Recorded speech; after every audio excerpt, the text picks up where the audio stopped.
brought to you by V-Guard, a product by Sensodyne and Vimal. We are Zubal. તો રાજકોટમાં ગોજારી હોનારત બાદ તંત્ર દ્વારા તપાસનો ધમધમાટ તો બોલાવવામાં આવ્યો છે, પરંતુ તેમાં ખુદ તંત્ર જ ઉઘડતું ઝડપાઈ રહ્યું છે. ખૂબ જ ચોંકાવનારો ઘટનાક્રમ વડોદરા અને સુરતમાંથી પણ સામે આવી રહ્યો છે. રાજકોટ ગેમ ઝોનમાં ભયાવહ અગ્નિકાંડ બાદ સુરતનું ફાયર વિભાગ એક્શનમાં આવ્યું છે. અગાઉ ફાયર વિભાગ દ્વારા જેમને પણ એનઓસી રિન્યૂ કરવા માટે નોટિસ આપવામાં આવી હતી. કેસરિયાથી મન જોગી થયું રે, દિલ ઝૂમે જુઓ મત મસ્ત થયું રે, કેસરિયાથી મન જોગી થયું રે. હર પળ મનાવો કેસરી તહેવાર. વિમલ, બોલો જુબાન કેસરી. અને એનઓસી રિન્યૂ નથી થઈ તેવી દુકાનો અને ક્લાસીસ, હોસ્પિટલ તેમજ ક્લિનિક્સને સીલ કરવામાં આવ્યા છે. ત્યારે સવાલ એ થઈ રહ્યો છે કે આ કામગીરી પહેલા શા માટે કરવામાં નથી આવી? શું કોઈ દુર્ઘટનાની રાહ જોવાતી હતી?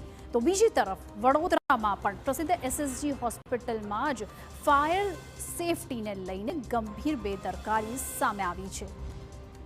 અહીં તપાસમાં સામે આવ્યું છે કે સુપ્રિન્ટેન્ડન્ટ, આરએમઓ અને ફાયર ઓફિસર જે બિલ્ડિંગમાં બેસે છે તેમજ ફાયર સેફટી તેમાં નથી. સૌથી ચોંકાવનારી વાત એ છે કે ઓફિસ બહાર લાગેલા ફાયર સેફટીના સાધનો જ એક્સપાયરી ડેટના જોવા મળ્યા છે. માર્ચ મહિનામાં જ બોટલ અને ફાયરબોલ એક્સપાયર થઈ ગયેલા જણાઈ રહ્યા છે. ત્યારે આ સમગ્ર ઘટનાક્રમ એસએસજી હોસ્પિટલના સત્તાધીશો સામે અનેક સવાલો ઉઠાવી રહી છે. ફાયર વિભાગ દ્વારા જે ચેકિંગ કરવામાં આવ્યું ત્યારે જે ફાયર એનઓસી પણ નથી, સાથે જે ફાયરના પંપ પણ બંધ હાલતમાં છે, જે ફાયરના જે બોટલો છે એ પણ એક્સપાયર ડેટ વાળા છે. એટલે ખાસ કરીને રાજકોટ બાદ અનેક જગ્યા ઉપર જયારે તંત્ર સફાળું જાગ્યું હોય તો વડોદરા શહેરનું તંત્ર કેમ નિંદ્રામાં છે એ સમજાતું નથી. સાથે સાથે ફાયર વિભાગ દ્વારા જે ત્રણ વાર નોટિસ આપી હોય છતાં પણ જે કહેવાય છે કે એસએસજી હોસ્પિટલના સુપ્રિન્ટેન્ડન્ટ સાહેબ જે કહેવાય છે કે એસી કેબિનમાંથી બહાર નથી નીકળતા. એટલે ખાસ કરીને આપના મીડિયાના માધ્યમથી અપીલ છે એ હવે પછીની જો કોઈ પણ દુર્ઘટના ઘટશે તો તેની સંપૂર્ણ જવાબદારી એસએસજી હોસ્પિટલના સુપ્રિન્ટેન્ડન્ટ સાહેબ સાથે સાથે જે પણ જવાબદાર અધિકારીઓ છે તેઓની રહેશે. સર સયાજીરાવ ગાયકવાડ હોસ્પિટલનું તંત્ર જ્યારે ઊંઘતું ઝડપાયું ત્યારે એવી સ્પષ્ટતા કરવામાં આવી કે ગઈકાલે જ ફાયર સેફટીને લઈને સમીક્ષા બેઠક કરવામાં આવી છે અને તાત્કાલિક અસરથી જૂના ફાયર સેફટીના સાધનોને રિન્યૂ કરવાની સૂચના આપી દેવાઈ છે.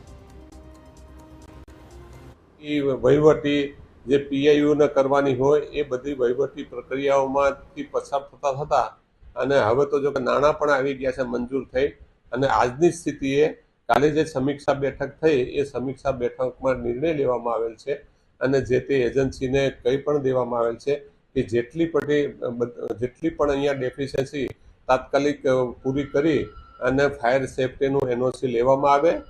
કોર્પોરેશન તરફથી નોટિસો મળી છે તે પ્રમાણે બધી પૂરતા કરવામાં આવેલ છે. એસએસજીની બિલ્ડિંગમાં એના માટેના જે ક્રાઇટેરિયા હોય છે, અમુક સ્પ્રિન્કલર સિસ્ટમ, એલાર્મ સિસ્ટમ્સ ને બધી હોય, એ વસ્તુ આપણી થોડીક પેનલોને એમાં જે કામગીરી બાકી હતી એ કામગીરીને લીધે એ લોકો એનઓસી અટકાવેલી હતી.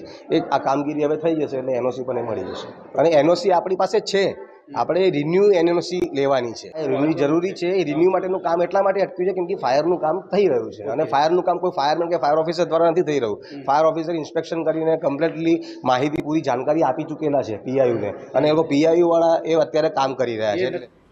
તો સમગ્ર મુદ્દે વીએમસીના ફાયર ઓફિસરનું નિવેદન સામે આવ્યું છે. તેમનું કહેવું છે કે હોસ્પિટલને વારંવાર નોટિસ આપવામાં આવી છે અને જો હવે નોટિસનું પાલન કરવામાં નહીં આવે તો હોસ્પિટલ સીલ કરવામાં આવશે.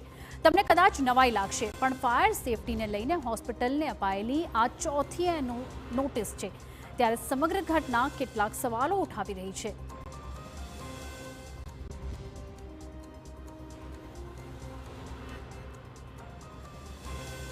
Brought to you by